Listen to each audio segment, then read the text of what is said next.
बहुत बहुत धन्यवाद।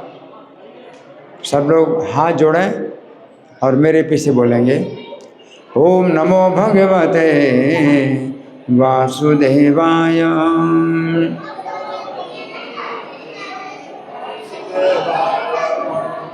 ओम नमो भगवते वासुदेवाय। बोल। ओम नमो भगवते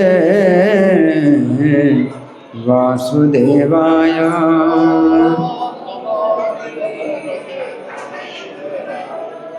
ग्रंथराज श्रीमद् भगवद गीता यथारूप अध्याय 18 और अध्याय का नाम है उपसंहार संन्यास की सिद्धि और श्लोक संख्या है 10। तो आप लोग मेरे पीछे बोलें, ठीक है। ये भगवान के शब्द हैं, अगर समझ में नहीं आते हैं तो भी बोलना है? सुनने से कान पवित्र होंगे और बोलने से मुंह पवित्र होंगे। समझ में नहीं आता है तो कोई इसमें विचार नहीं है कि समझ में आए, समझ में ना आए तो भी पवित्र है, ठीक है। मेरे पीछे बोलिए न द्वेष्टि अकुशलम कर्म कुशलेनानुसज्जते त्यागी सत्व समाविष्टो मेधावी छिन्न संशयः।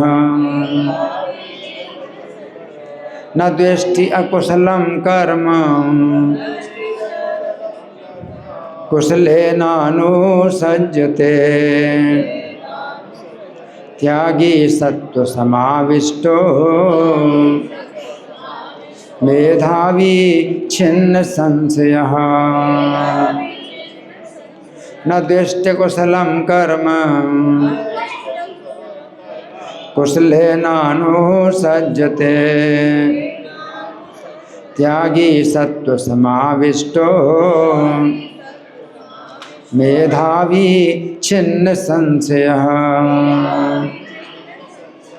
बोलना है, बोल।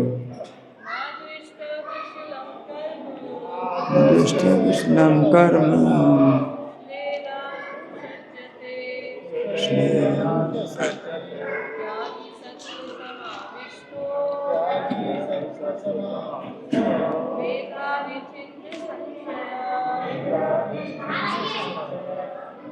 आप बोलें, बोल।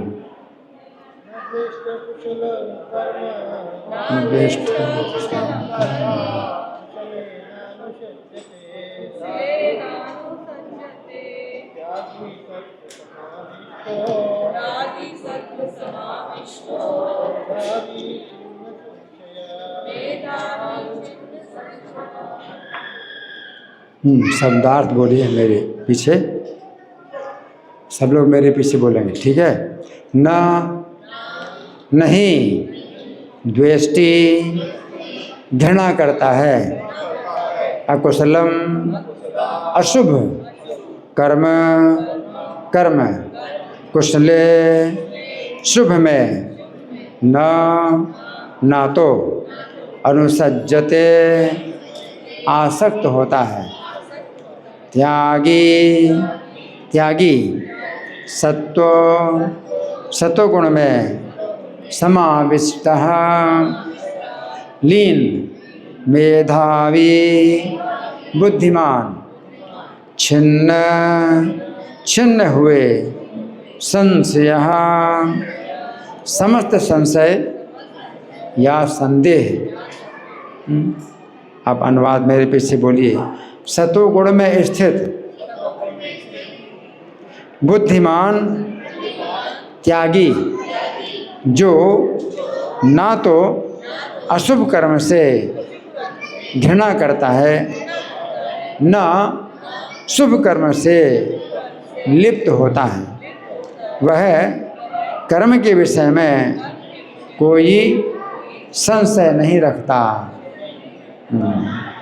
तो यहाँ धागा लगा करके हम लोग प्रार्थना निकालेंगे। आप लोग मेरे साथ बोलने की कोशिश करिए।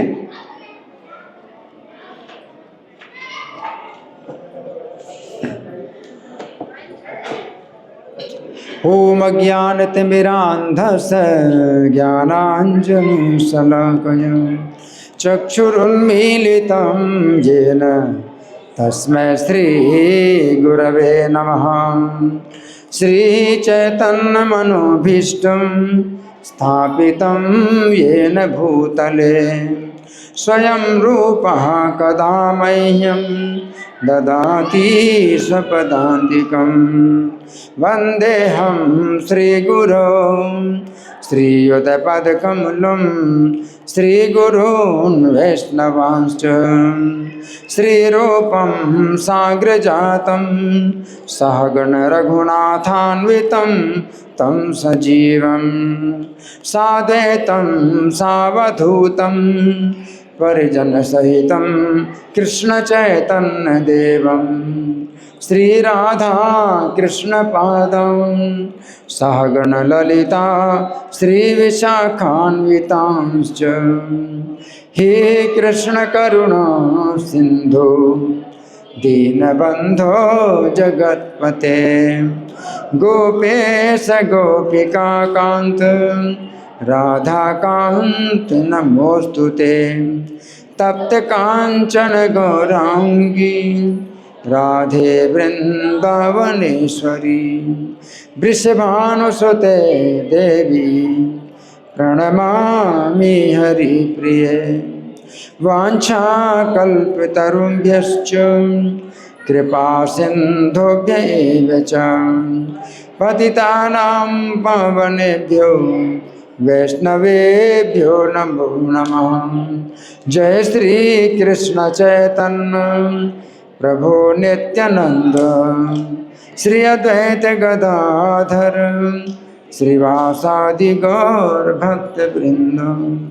हरे कृष्णा कृष्ण कृष्ण हरे हरे हरे राम राम राम हरे हरे। नमो विष्णुपादाय कृष्ण प्रेष्ठाय भूतले श्रीमते भक्ति वेदांत स्वामिनिति नामिने।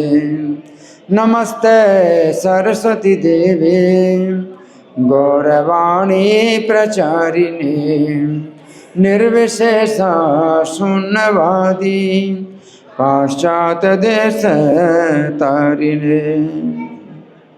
श्लोक समझेंगे भगवान क्या कह रहे हैं। भगवान कह रहे हैं न द्वेष्टि कुशलम कर्म है। जो व्यक्ति अकुशल कर्म से द्वेष नहीं करता, अकुशल कर्म का मतलब है अशुभ कर्म से। जो व्यक्ति अशुभ कर्म से द्वेष नहीं करता, अशुभ का मतलब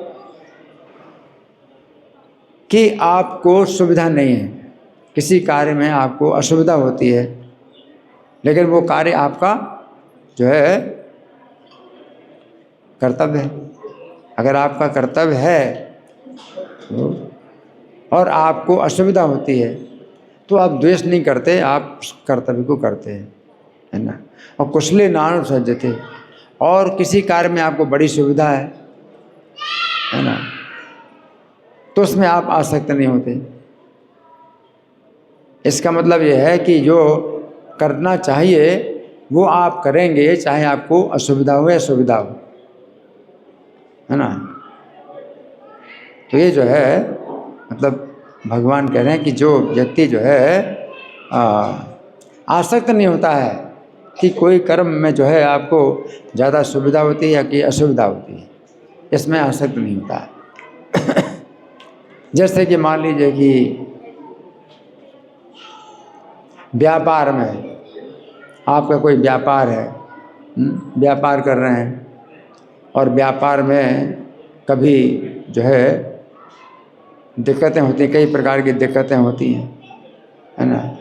लेकिन वो आपका कर्तव्य है, करना है, तो दिक्कतें आती हैं तो उसको फिर छोड़ देते हैं, भाई बंद कर देते हैं व्यापार।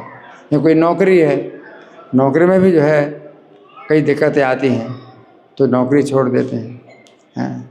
और कोई कर्म ऐसा है जिसमें बड़ी सुविधा है आपको, जैसे कि मान लीजिए जो बॉस कंपनी का बॉस है तो उसका जो है मतलब बड़े आराम से सब काम चलता है, उससे कोई झंझट नहीं, है ना।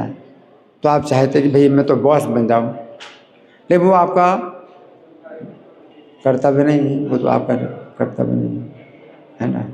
आपका अगर कर्तव्य है कि आप नीचे से नीचे एक जो है मजदूर बन करके आप रहो, तो आप कहेंगे ये मैं तो नहीं बनना चाहता, कि ये काम जो है बड़ा जो है नीच कर्म है, मैं ये काम नीच कर्म नहीं करना चाहता, नीचा काम नहीं करना चाहता, मैं तो ऊंचा काम करना चाहता हूँ और जिसमें बड़ी खातिरदारी होती है, सम्मान मिलता है, मैं वो काम करना चाहता हूँ। तो भगवान कहते हैं कि वो चीज़ नहीं है। भगवान की सेवा में भी इसी प्रकार से बहुत से कार्य होते हैं। जैसे सवेरे मंगल आरती में आना है, तो मंगल आरती में आना है हमारा जो है ये कर्तव्य है, सवेरे मंगल आरती में आना है। तो 4:30 बजे सवेरे मंगल आरती होती है, तो हम लोग जो है फिर क्या सोचते हैं कि इसमें जो है बड़ी असुविधा है, ठंड में जो है बड़ी ठंड लगती है और गर्मियों में भी जो है नींद पूरी नहीं होती है, तो हम नहीं उठ सकते हैं, और ठंड में स्नान करना पड़ता है तो उसमें भी बड़ा जाड़ा लगता है। तो इस प्रकार से कोई जो है कार्य हम सुविधा और असुविधा के अनुसार करते हैं या नहीं करते हैं, है ना, तो वो व्यक्ति जो है त्यागी नहीं है, सात्विक त्यागी नहीं है ना। तो भगवान कहते हैं कि वो असली त्यागी वही है जो शुभ और अशुभ में अपना राग और द्वेष छोड़ देता है और वो कर्म करता है जो कि भगवान की प्रसन्नता के लिए कर रहा है, तो वो त्यागी है और सत्व समाविष्ट हो, वो सत्व गुण में आविष्ट है, वो मेधावी है और वो छिन्न संशय,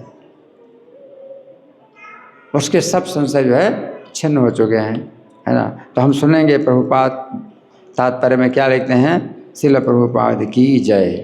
कृष्ण भावना भावित व्यक्ति या सतोगुणी व्यक्ति ना तो किसी व्यक्ति से घृणा करता है, ना अपने शरीर को कष्ट देने वाली किसी बात से, है ना।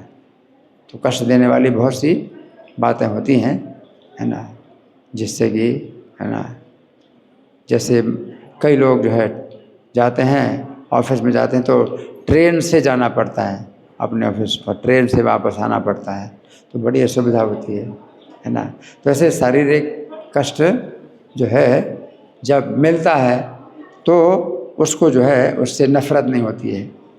आगे वो उपयुक्त स्थान पर उचित समय पर बिना डरे अपना कर्तव्य करता है। ऐसे व्यक्ति को जो अध्यात्म को प्राप्त है सर्वाधिक बुद्धिमान तथा अपने कर्मों में संशय रहित मानना चाहिए, तो उसको कोई संशय नहीं रहता, है ना। तो यहाँ प्रभुपाद का तात्पर्य समाप्त हुआ। अब हम सुनेंगे श्री भगवान ने कहा में इस श्लोक की कैसी व्याख्या हुई है, आप लोग बड़े ध्यान से सुने। तो पिछले श्लोक में श्री कृष्ण ने बताया था कि सात्विक त्याग की विधि में व्यक्ति नियत कर्म को इस भावना से करता है कि वो ये कर्म करना ही चाहिए। उस समय अर्जुन के मन में जिज्ञासा उत्पन्न हुई कि यदि व्यक्ति इस भावना से कर्म करता है कि ये कर्म करना ही चाहिए, तो जिस समय कर्म करते हुए उसे शारीरिक असुविधाएं होती हैं, उस समय क्या उसके मन में कर्म के प्रति द्वेष उत्पन्न नहीं होता है। तो अंतर्यामी होने के कारण श्री कृष्ण अर्जुन के इस जिज्ञासा को समझ गए। बातें नहीं, आपस में बातें नहीं, बिल्कुल शांत। हाँ, तो मैं क्या बता रहा था, अंतर्यामी होने के कारण श्री कृष्ण अर्जुन के मन की जिज्ञासा को समझ गए। अतः उन्होंने इस श्लोक में बताया है कि सात्विक व्यक्ति ना तो ऐसे कर्म से द्वेष करता है जिसमें उसे शारीरिक असुविधाएं होती हैं, और ना ही वो ऐसे कर्म में लिप्त होता है जिसमें उसे शारीरिक सुविधाएं होती हैं, है ना। तो भगवान क्या कह रहे हैं कि सात्विक त्यागी व्यक्ति अकुशल कर्म से द्वेष नहीं करता, यानी असुविधाजनक कर्म से द्वेष नहीं करता, है ना। तो यहाँ पर श्री कृष्ण कह रहे हैं कि सात्विक त्याग की विधि में व्यक्ति ऐसे कर्म से द्वेष नहीं करता है जिसमें उसे शारीरिक असुविधाएं होती हैं। तो श्रील प्रभुपाद के जीवन चरित्र में हम देखते हैं कि जिस समय उनके गुरु श्रील भक्ति सिद्धांत की आज्ञा हुई कि वे अंग्रेजी भाषा में कृष्ण भावनामृत का प्रचार विदेशों में करें, प्रभुपाद को आज्ञा हुई, क्या आज्ञा हुई कि कृष्ण भावनामृत का प्रचार अंग्रेजी भाषा में करें और विदेशों में करें, है ना।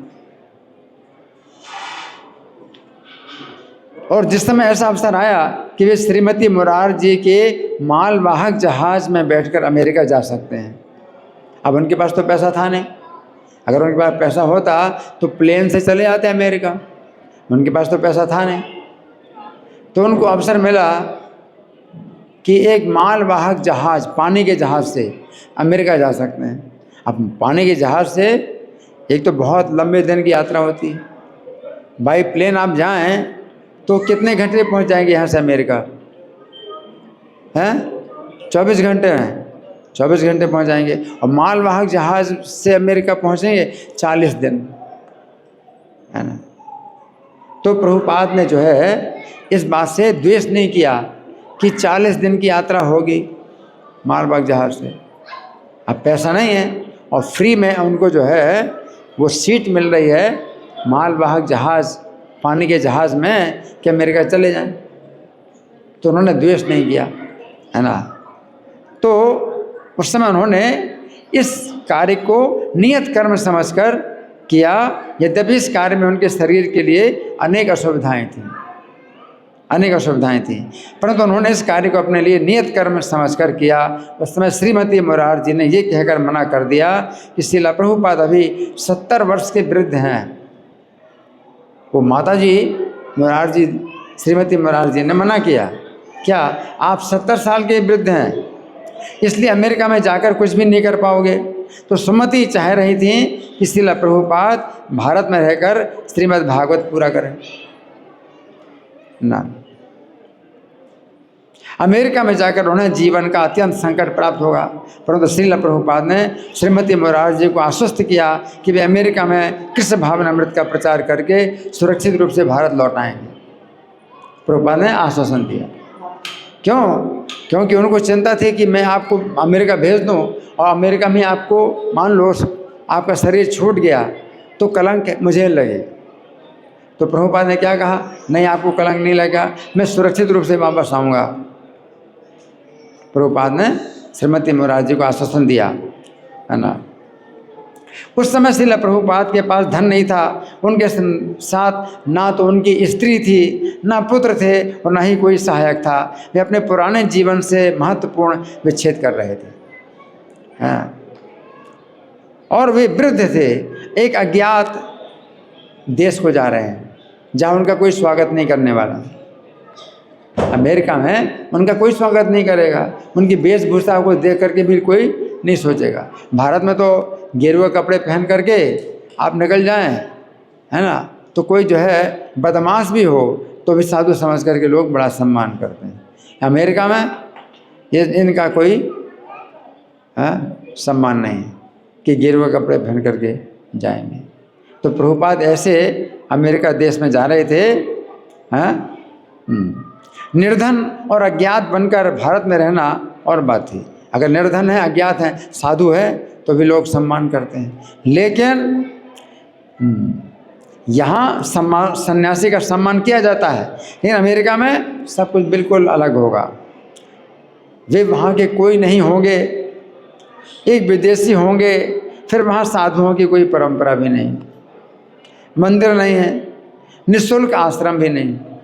यहाँ तो बहुत से आश्रम निःशुल्क हैं। ऐसी स्थिति में असुविधाओं के होते हुए भी श्रील प्रभुपाद अमेरिका गए। तो यहाँ पर श्री कृष्ण कह रहे हैं कि सात्विक त्याग की विधि में व्यक्ति अकुशल कर्म अर्थात असुविधाजनक कर्म से द्वेष नहीं करता है। अब दूसरी बात भगवान क्या कह रहे हैं, कुशले न अनुसज्जते, अर्थात व्यक्ति सात्विक त्यागी सुविधाजनक कर्म में भी लिप्त नहीं होता। किसी कर्म में सुविधा हो तो भी लिप्त नहीं होता है ना। तो यहाँ पर श्री कृष्ण कह रहे हैं कि सात्विक त्याग की विधि में व्यक्ति ऐसे कर्म में लिप्त नहीं होता है जिसमें शारीरिक सुविधाएं प्राप्त होती हैं। श्रील प्रभुपाद जिस समय वृंदावन में थे, कहाँ पर थे? वृंदावन में थे, तो उनका मन खूब रमा, वृंदावन में खूब मन रमा। स्वाभाविक था कि वे वृंदावन की शांति और वहाँ के आनंद को अन्यों को बताने के विषय में सोचते रहते थे कि वृंदावन में कितनी शांति मिलती है। भगवान श्री कृष्ण सभी जीवों को अपने नित्य धाम में आकर अपने साथ साथ रहने के लिए बुला रहे हैं। श्रील प्रभुपाद ने सोचा क्यों ना सारे विश्व के लोग ये सब जानें। ये शांति का धाम है, फिर भी लोग इसके विषय में कुछ नहीं जानते हैं, न ही लोगों की इधर रुचि है। लेकिन इसी के लिए ही तो वे सभी लालायत हैं। विदेशी लोग भी जो है चाहते हैं, क्या चाहते हैं? शांति मिले। और शांति कहाँ पर है? वृंदावन में। लोग नहीं जानते वृंदावन में ही वास्तव में वो शांति है जो वो लोग चाहते हैं। तो श्रील प्रभुपाद वृंदावन की कच्ची गलियों में घूमने में परम आनंद का अनुभव करते थे, कच्ची गलियों में घूमने में, और श्री कृष्ण के मूर्तियों को देखने में परम आनंद का अनुभव करते थे। ऐसे मूर्तियां हर गली में, हर मंदिरों में, हजारों मंदिरों में और घरों में देखने को मिलती हैं। वे अपने कमरे की छत से यमुना को देखते थे, है ना, और सामने प्रवाहित होते हुए यमुना को देखते थे। संध्या समय वे यमुना से आने वाली ठंडी हवा का आनंद लेते थे और केसी घाट पर भक्तों को संध्या कीर्तन करते हुए सुनते थे। उन्हें पूरे नगर में घंटों की आवाज़ सुनाई पड़ती थी। वो कभी कभी भी अपना लिखना छोड़ करके नगर में टहलते थे। उन्हें सर्वत्र हरे कृष्ण कीर्तन सुनाई पड़ता था और अनेक राह चलते लोग उन्हें जय राधे या जय हरे कृष्ण कह करके अभिवादन करते थे। रास्ते में कोई भी मिले तो या तो जय राधे बोलते हैं, राधे राधे बोलते हैं, या हरे कृष्णा बोलते हैं, है ना। तो प्रभुपाद को कितना अच्छा लग रहा था वृंदावन में। श्रील प्रभुपाद का जीवन वृंदावन में अत्यंत सुविधापूर्ण था। कैसा था? अत्यंत सुविधापूर्ण था, परंतु उन्होंने इतना सुविधापूर्ण जीवन छोड़ दिया। ऐसे कुशल सुविधापूर्ण कर्म में लिप्त नहीं हुए क्योंकि उन्हें कृष्ण भावनामृत के प्रचार के लिए विदेश जाना था। विदेश जाने में कितनी असुविधा है, अकेले और 70 साल की अवस्था, कोई उनके साथ भी नहीं, कितनी सुविधा है। और वृंदावन में कितनी सुविधा है। तो प्रभुपाद ने जो है उस कर्म से द्वेष नहीं किया, क्या? अमेरिका जाना, और इसमें लिप्त नहीं हुए कि वृंदावन में मैं तो जो है खूब मस्त हूँ। प्रभुपाद लिप्त नहीं हुए। तो यहाँ पर श्री कृष्ण कह रहे हैं कि सात्विक त्याग की विधि में व्यक्ति अपनी संपूर्ण सुविधाओं का त्याग करके अपने नियत कर्म में मन लगाता है। उनका जो है अपना कार्य स्पष्ट पता है कि उन्हें क्या करना है। वृंदावन का जीवन त्याग दिया। तो भगवान कहते हैं वो कैसा होता है? त्यागी। वो त्यागी है, वो त्यागी है? अर्थात सात्विक त्याग की विधि में व्यक्ति सदा त्याग का ही अभ्यास करता है। तो गीता 2:55 में श्री कृष्ण कहते हैं कि सात्विक त्याग की विधि में व्यक्ति अपने मन में आने वाली इंद्रिय तृप्ति की समस्त कामनाओं का त्याग करता है। क्या करता है? मन में आती हैं बहुत सी कामनाएं, उन कामनाओं का त्याग करता है। प्रजहाति यदा कामान सर्वान पार्थ मनोगतान। मन में आती हैं बहुत सी कामनाएं, लेकिन मन में आती हैं और निकालता रहता है ना। तो त्याग करता है। उसके मन में लगातार भौतिक कामनाएं आती रहती हैं और वो लगातार उन भौतिक कामनाओं का त्याग करता रहता है। मन में आती हैं और मन से निकालता जाता है। तो इस श्लोक के तात्पर्य में प्रभुपाद लिखते हैं यहाँ पर ठीक ही कहा गया है कि व्यक्ति को मनोधर्म से प्राप्त होने वाली सारी विषय वासनाओं को त्यागना होता है। तो यहाँ पर श्री कृष्ण कह रहे हैं कि सात्विक त्याग की विधि में व्यक्ति प्रत्येक समय प्रत्येक वस्तु का त्याग करने के लिए तैयार रहता है। क्या? प्रत्येक समय प्रत्येक वस्तु का त्याग करने के लिए तैयार रहता है। श्रील प्रभुपाद के जीवन चरित्र में हम देखते हैं कि जिस समय उन्होंने देखा कि उनकी पत्नी ने श्रीमद् भागवत की पुस्तक बेचकर चाय और बिस्कुट खरीद लिए। प्रभुपाद ने क्या देखा, उनकी पत्नी ने क्या किया,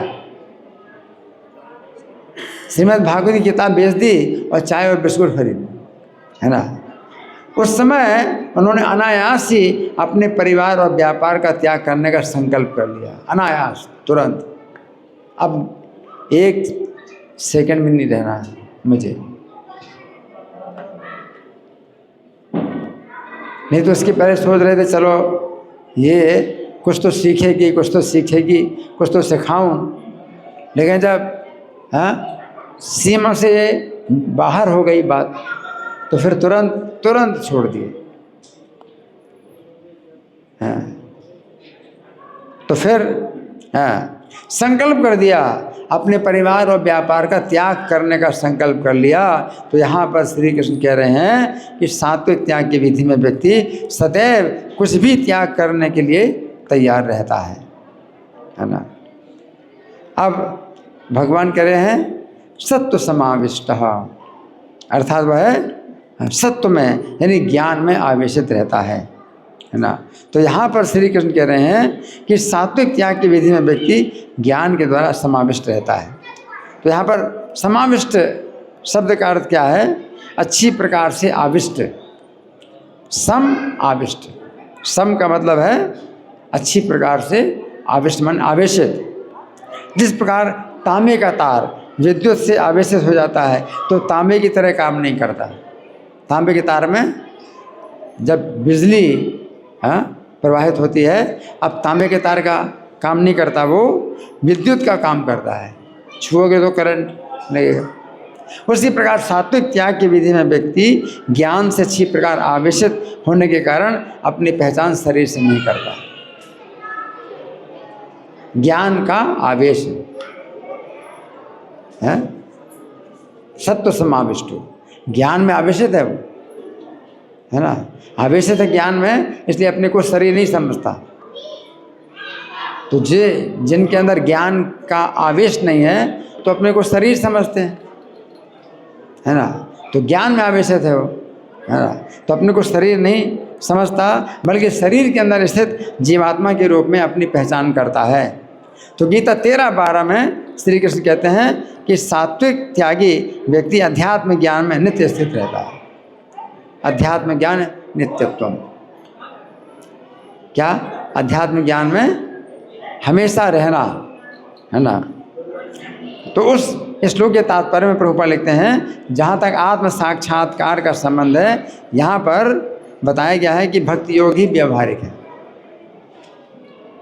भक्ति की बात उठे तो व्यक्ति को चाहिए कि परमात्मा और आत्मा के संबंध पर विचार करें। भक्ति का मतलब क्या है, परमात्मा और आत्मा का संबंध है, उसी को भक्ति कहते हैं। आत्मा और परमात्मा कभी एक नहीं हो सकते। अब लोग क्या कहते हैं, आत्मा सो परमात्मा, आत्मा सो परमात्मा।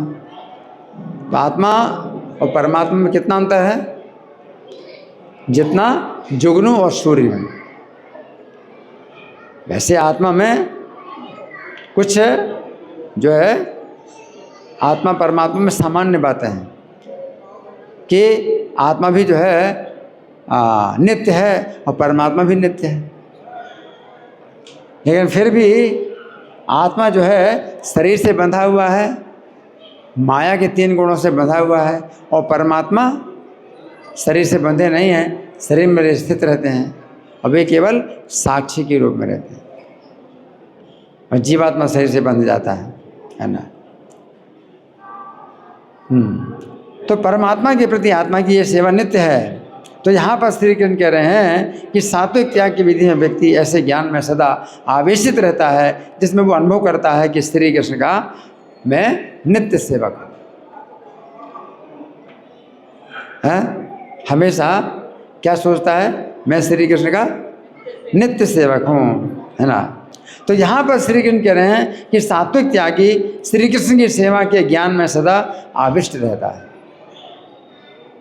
सात्विक त्यागी कौन से ज्ञान में, श्री कृष्ण की सेवा के ज्ञान में सदा आविष्ट रहता है ना। श्रील प्रभुपाद जिस समय अमेरिका के अंतर्गत बोस्टन शहर में पहली बार पहुँचे, कहाँ पर पहुँचे? बोस्टन शहर में पहली बार पहुँचे, तो उस समय उन्होंने श्री कृष्ण से इस प्रकार प्रार्थना की, हे श्री कृष्ण, मैं यहाँ पर आपके संदेश को फैलाने के लिए आया हूँ। प्रभुपाद ने प्रार्थना की भगवान से, क्या कि हे श्री कृष्ण, मैं यहाँ पर आपके संदेश को फैलाने के लिए आया हूँ, परंतु मेरे पास बोलने की ऐसी शक्ति नहीं है। प्रभुपाद ने क्या कहा? मेरे पास बोलने की ऐसी शक्ति नहीं है जिससे यहाँ के लोग आपके संदेश को समझ पाएँ। प्रभुपाद ने क्या कहा?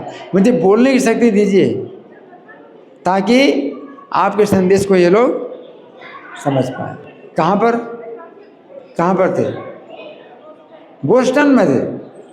मुझे ऐसी बोलने की शक्ति दीजिए कि आपके संदेश को ये लोग समझ पाएँ। यदि आप मुझे बोलने की ऐसी शक्ति दें कि मैं आपके संदेश को उनके हृदयों तक पहुंचा सकूं, तो ये लोग प्रसन्नता का अनुभव करेंगे। क्या करेंगे? प्रसन्नता का अनुभव करेंगे और जीवन के समस्त दुखों से मुक्त हो जाएंगे। तो यहाँ पर श्री कृष्ण कह रहे हैं कि सात्विक त्यागी व्यक्ति श्री कृष्ण की सेवा के ज्ञान से आवेशित होकर श्री कृष्ण से ही सेवा करने की शक्ति मांगता है। अब मेधावी, हाँ, एक शब्द भगवान बोल रहे हैं मेधावी, वो मेधावी है। हाँ, तो यहाँ पर श्री कृष्ण कह रहे हैं कि सात्विक त्यागी व्यक्ति मेधावी होता है। तो मेधावी शब्द का अर्थ है ऐसा व्यक्ति जिसके पास मेधा है। क्या है? मेधा। तो गीता 10:34 के तात्पर्य में श्रील प्रभुपाद लिखते हैं, केवल अनेक ग्रंथों को पढ़ना पर्याप्त नहीं होता।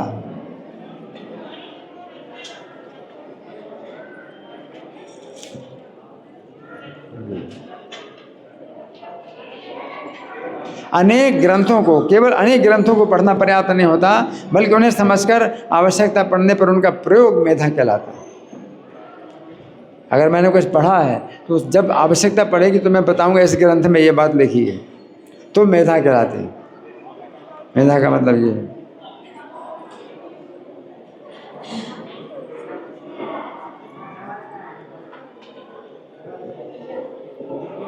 मेधा।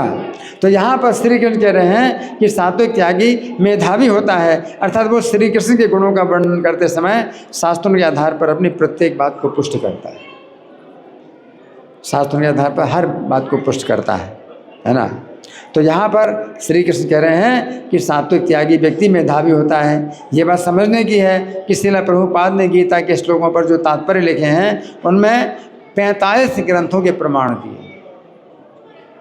प्रभुपाद ने 45 ग्रंथों के प्रमाण दिए हैं, है ना। उन जिनमें से कुछ इस प्रकार हैं: हरि भक्ति विलास, ईशोपनिषद, कूर्म पुराण, महाभारत आदि।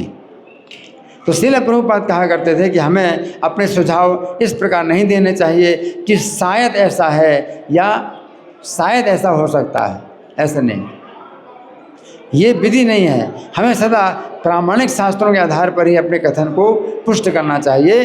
तो यहाँ पर श्री कृष्ण कह रहे हैं कि सात्विक त्यागी व्यक्ति मेधावी होता है, अर्थात अपने कथन को पुष्ट करने के लिए प्रामाणिक शास्त्रों से अपनी बात को पुष्ट करता है। अब भगवान कह रहे हैं छिन्न संशया, उसके लिए मेधावी के बाद भगवान कहते हैं वो छिन्न संशय है, यानी छिन्न संशय वाला है। तो गीता 10:11 में श्री कृष्ण कहते हैं कि सात्विक त्यागी के हृदय में वे स्थित होकर ज्ञान के प्रकाशमान दीपक के द्वारा अज्ञान से उत्पन्न अंधकार को दूर करते हैं। 10वें अध्याय का 11वां श्लोक, तेषामेवानुकंपार्थम अहम अज्ञानजं तमः नास्यामि आत्मभावस्थो ज्ञान दीपेन भास्वता। इसका मतलब क्या है कि मैं उनके हृदय में स्थित होकर के उनके ऊपर कृपा करने के लिए उनके हृदय में स्थित होकर के ज्ञान का दीपक ऐसे जलाता हूँ कि जो अज्ञान के अंधकार को हमेशा दूर करता रहे, संशय को दूर करता। तो छिन्न संशय का मतलब संशय आते रहते हैं, लेकिन ज्ञान का प्रकाश भगवान जो है हमेशा पैदा करते हैं और संशय दूर होते जाते हैं। तो छिन्न संशया, है ना। तो गीता 4:42 में श्री कृष्ण अर्जुन से कहते हैं कि हे अर्जुन, मैं तुम्हें जो ज्ञान दे रहा हूँ उस ज्ञान की तलवार के द्वारा अपने संशयों को छिन्न करके मेरी सेवा में स्थिर हो जाओ। चौथे अध्याय का 42वां श्लोक, तस्मात् अज्ञान संभूतम हृदस्थम ज्ञानासीनात्मना छित्त्वैनम संशयम योगम आतिष्ठोत्तिष्ठ भारत, है कि तुम जो है ज्ञान की तलवार से ये जो संशय है इसको छिन्न कर डालो, है ना, भगवान कहते हैं।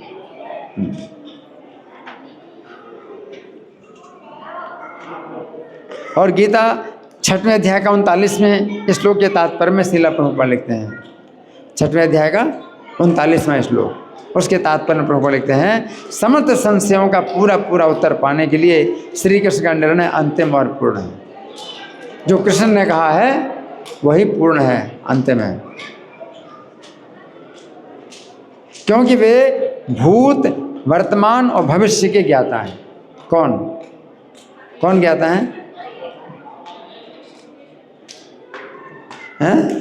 जोर से बोलो। भूत वर्तमान भविष्य के ज्ञाता हैं। कौन? सुन नहीं रहे? कोई नहीं सुन रहे? हाँ, इसमें कहा है प्रभुपाद के समस्त संशयों का पूरा पूरा उत्तर पाने के लिए श्री कृष्ण का निर्णय अंतिम और पूर्ण है, क्योंकि वे भूत वर्तमान भविष्य के ज्ञाता हैं। कौन है भूत वर्तमान भविष्य के ज्ञाता? कौन है? कृष्ण है, किंतु उन्हें कोई भी नहीं जानता। कृष्ण सबको जानते हैं, लेकिन कृष्ण को कोई नहीं जानता। श्री कृष्ण और उनके भक्त ही जान सकते हैं कि कौन क्या है। तो यहाँ पर श्री कृष्ण कह रहे हैं कि सात्विक त्यागी व्यक्ति के समस्त संशय छिन्न हो जाते हैं, है ना। तो यहाँ पर श्री कृष्ण कह रहे हैं कि सात्विक त्यागी व्यक्ति के समस्त संशय छिन्न हो जाते हैं। तो भागवत का पहला स्कंद, भागवत के पहले स्कंद के अध्याय संख्या 7 में वर्णन आता है कि जिस समय अर्जुन ने अश्वत्थामा को बांध लिया, अर्जुन ने क्या किया? अश्वत्थामा को बांध लिया। उस समय श्री कृष्ण ने अर्जुन से कहा, हे अर्जुन, तुम इस तथाकथित ब्राह्मण के ऊपर दया मत दिखाओ। कृष्ण ने क्या कहा अर्जुन से? तुम इस तथाकथित ब्राह्मण के ऊपर दया मत दिखाओ, क्योंकि इसने द्रौपदी के सोते हुए निर्दोष बालकों का वध किया है। तुमने ये प्रतिज्ञा भी की थी कि तुम द्रौपदी के पुत्रों के हत्यारे का सिर लाकर उपस्थित करोगे। द्रौपदी से तुमने प्रतिज्ञा की थी क्या? कि तुम्हारे पुत्रों के हत्यारे का सिर ला करके मैं तुम्हारे सामने रखूँगा। इसके अतिरिक्त ये भी नियम है कि ब्राह्मण का वध नहीं करना चाहिए। भगवान ये भी कह रहे हैं ब्राह्मण का वध नहीं करना, ये भी नियम है, चाहे वो तथाकथित ब्राह्मण ही क्यों ना हो। तो मैंने इन सभी शिक्षाओं का एक साथ पालन करो। ब्राह्मण की हत्या नहीं करना चाहिए, तथाकथित ब्राह्मण है तभी हत्या नहीं करना चाहिए। और द्रौपदी के 5 पुत्रों को सोते हुए वध किया है इसने, हाँ, तो ऐसे आतताई का वध कर देना चाहिए। तो भगवान कहते सभी शिक्षाओं का पालन करो। तो श्री कृष्ण के आदेश को सुनकर अर्जुन के मन में कोई संशय नहीं हुआ। जब भगवान ने ऐसा कहा अर्जुन को, तो अर्जुन के मन में कोई संशय नहीं हुआ और वे श्री कृष्ण के आशय को समझ गए। क्योंकि कृष्ण हृदय के अंदर से ज्ञान का ऐसा दीपक जलाते हैं कि संशय रूपी अंधकार दूर होता है। तो अर्जुन के हृदय में भगवान ने ज्ञान दिया और बाहर से भगवान जो है ऐसा करें कि करना भी और नहीं भी करना, इसका वध कर देना चाहिए, क्योंकि तुमने प्रतिज्ञा की द्रौपदी के सामने, है ना, लेकिन ब्राह्मण का वध नहीं करना चाहिए। तो अर्जुन ने परस्पर विरोधी आज्ञाओं का प्रयोजन समझकर अश्वत्थामा का वध नहीं किया, बल्कि अपनी तलवार से उसके केस काटकर उसमें लगी हुई मणि छीन ली। अर्जुन समझ गए। तो क्या किया, अपनी तलवार निकाली, उसका सिर नहीं काटा बल्कि उसके केस काटे और केसों में लगी हुई मणि थी वो छीन ली उसकी। तो भागवत 1:7-55 के तात्पर्य में श्रील प्रभुपाद लिखते हैं, अर्जुन ने अपनी तीक्ष्ण बुद्धि से मध्यम मार्ग खोज निकाला, बीच का रास्ता। बीच का रास्ता क्या है कि दोनों बातें पूरी कर दी। अश्वत्थामा का वध किया भी और नहीं भी किया, है ना। उन्होंने अश्वत्थामा के सिर से मणि अलग कर दी। ये उसका सिर काटने जैसा ही है, इसका सिर काटने जैसा ही था। फिर व्यवहारिक रूप से उसकी जान बची रही। तो यहाँ पर श्री कृष्ण कह रहे हैं कि सात्विक त्यागी व्यक्ति के समस्त संशय छिन्न हो जाते हैं, है ना। तो ये हमने कुछ चर्चा की इस श्लोक के संबंध में कि भगवान इस श्लोक में क्या कह रहे हैं कि जो सुविधाजनक कर्म है उसमें वो आसक्त नहीं होता है, और असुविधाजनक कर्म में वो जो है द्वेष नहीं करता, तो सात्विक त्यागी है ना। तो किसी का कोई प्रश्न है या मैं प्रश्न करूं? हाँ जी।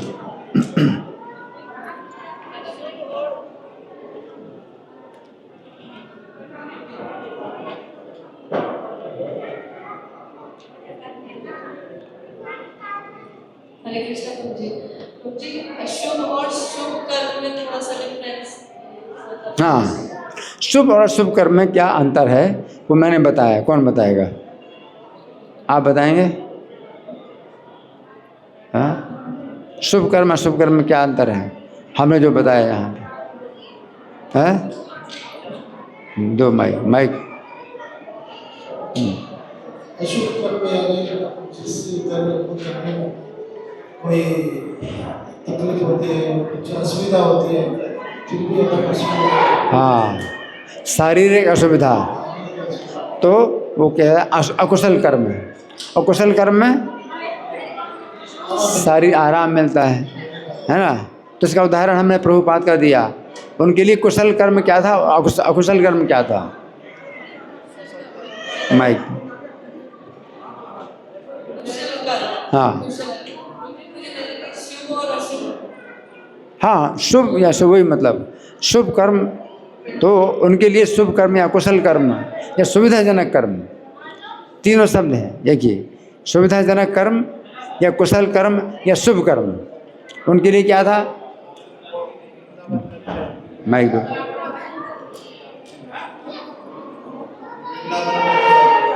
दर्शन करने से भगवान का पुस्तकें लिखने से भक्तों का संग था, आनंद ही आनंद।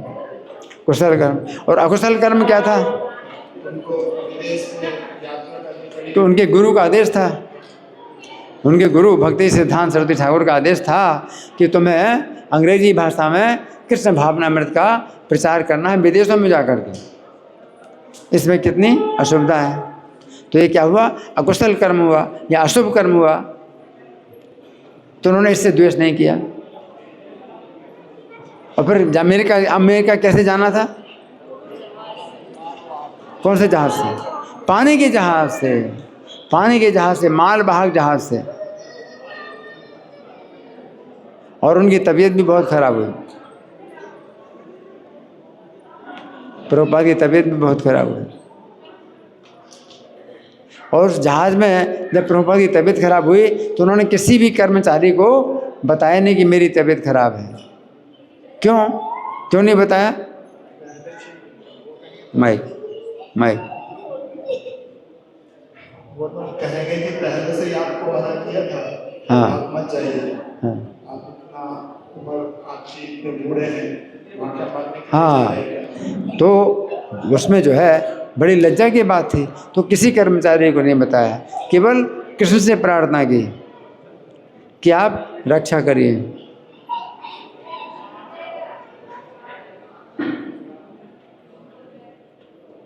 और क्या असुविधा थी प्रभुपाद को वहाँ पर? स्वागत करने वाला नहीं था। हाँ, वहाँ पर कोई स्वागत नहीं करेगा, कोई सम्मान नहीं करेगा,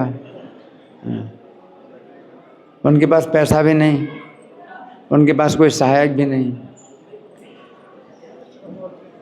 तो इसमें जो है प्रभुपाद ने वो नहीं सोचा।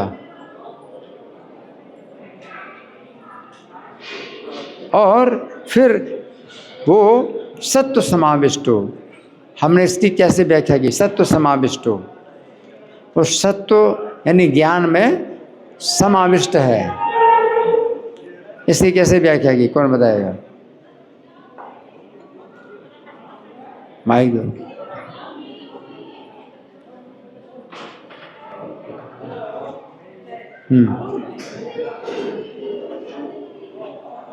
बोलो।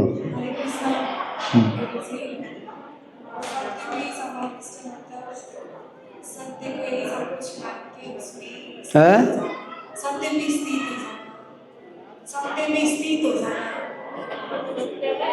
जाना, सत्य में स्थित हो जाना, सत्य में स्थित होना। समाविष्ट, आविष्ट का मतलब आवेशित, और सत्य माने ज्ञान में आवेशित।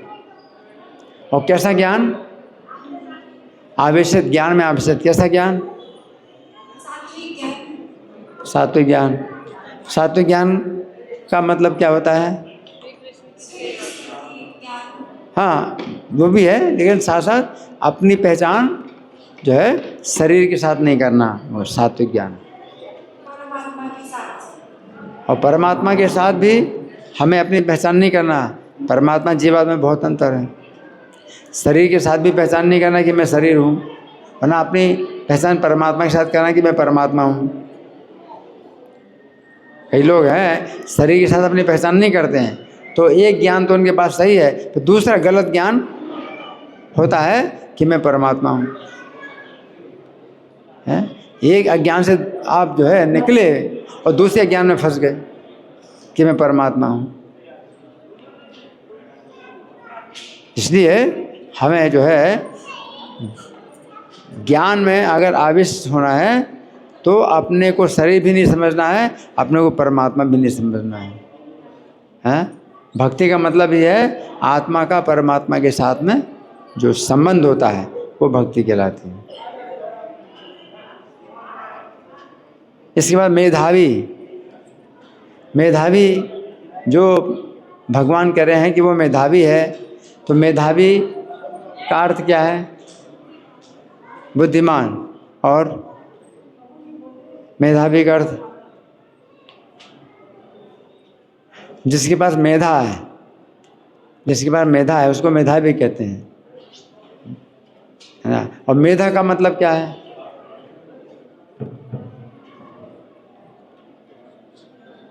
मेधा, मेधा का अर्थ है कि जो आपने किताबें पढ़ी हैं उनका फिर सही प्रकार से आप उसका प्रयोग करें। जब आप बोलते हैं तो आप उसका उदाहरण दें कि मैं अपनी बात को पुष्ट कर रहा हूँ इस शास्त्र से, तो मेधावी, है ना। तो प्रभुपाद ने अपनी जो भगवत गीता यथारूप दी है, तो कितने ग्रंथों का उन्होंने उदाहरण दिया है? 45 ग्रंथों से प्रभुपाद ने अपने कथनों को पुष्ट किया है। तो मेधावी का मतलब ये होता है।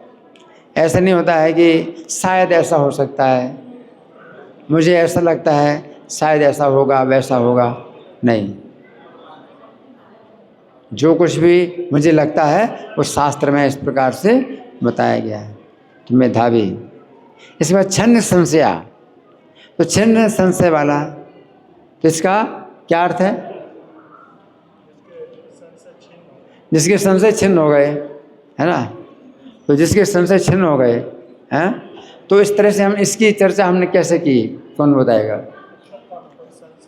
हैं भाई?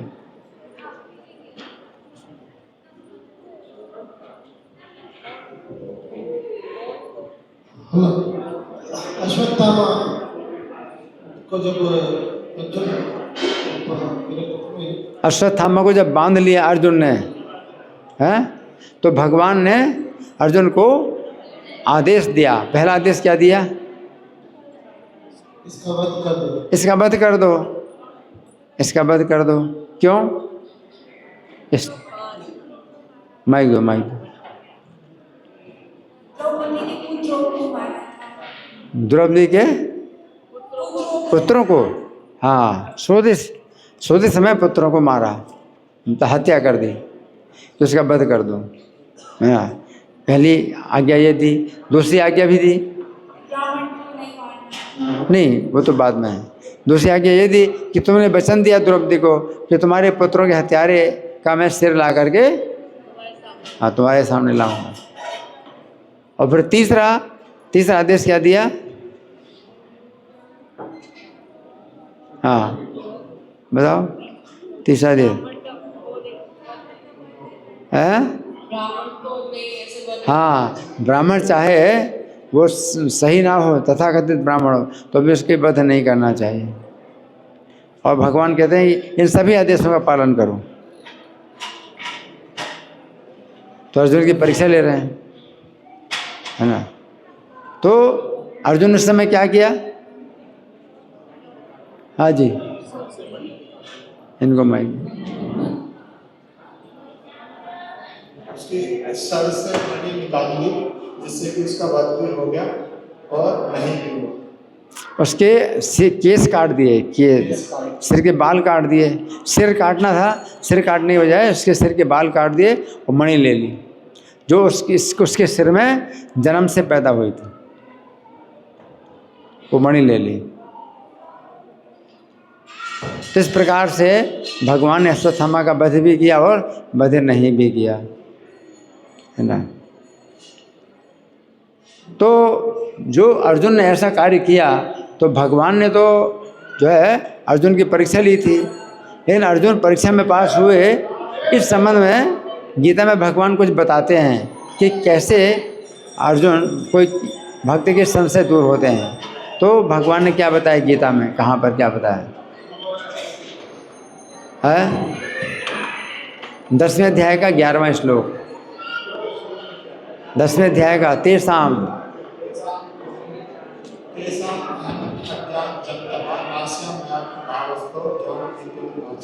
तेषामेवानुकंपार्थम अहम अज्ञानजं तमः। उनके ऊपर ही कृपा करने के लिए अज्ञान से उत्पन्न अंधकार को मैं नष्ट करता हूँ ज्ञान का दिया जलाकर। ज्ञान दीपेन भास्वता, है ना? तो इस तरह से जो है भक्तों का जो अज्ञान और संशय होता है वो नष्ट होता रहता है। हृदय के अंदर भगवान जो है ज्ञान का दीपक जलाते हैं। और प्रभुपाद ने एक जगह ये बताया कि जो सवेरे और शाम की कक्षा सुनता है उसको हृदय के अंदर भगवान ज्ञान देते हैं, हृदय के अंदर से ज्ञान देते हैं। तो वो छिन्न संशय का मतलब है उसके संशय हमेशा भगवान दूर करते रहते हैं ना। धन्यवाद। ग्रंथराज श्रीमद् भगवद गीता की जय, श्रीला प्रभुपाद की जय। हरे कृष्णा।